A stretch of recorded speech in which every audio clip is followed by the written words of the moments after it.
لوکا کی انجیل 16واں باب اور اس کی 19ویں آیت کی اگر ہم تلاوت کریں تو وہاں پر ہمیں ایک تمثیل ملتی ہے جی، جس میں خداوند یسوع مسیح ایک پیرابل دیتے ہیں جس میں امیر آدمی اور لازر کی بات ہو رہی ہے، اور اس میں ایک سوال جو میرے ذہن میں آیا تھا جب میں اس کی تلاوت کر رہا تھا، تو میں نے چاہا کہ آپ ویورز کے ساتھ بھی اس بات کو ضرور شیئر کروں، اور آپ ضرور مجھے کمنٹس میں بتائیے کہ کیا ہے اس کا مطلب کیا ہے۔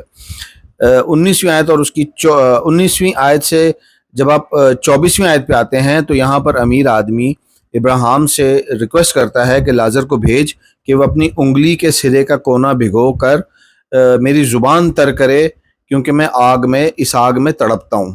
میرا ذہن میں سوال یہ آ رہا تھا کہ کیا یہ آگ لٹرل ہے؟ کیا واقعی میں جیسے ہمارے گھروں میں آگ لگتی ہے یہ اس طرح کی آگ ہے؟ کیا یہ جہنم کی آگ ایسی ہے، لٹرل ہے؟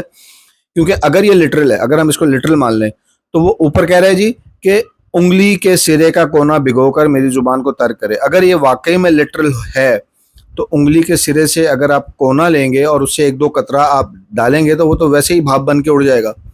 تو پھر اس آیت کا مطلب کیا ہے جی؟ ضرور سوچیے گا اور مجھے کمنٹس میں بتائیے گا۔ Thank you very much.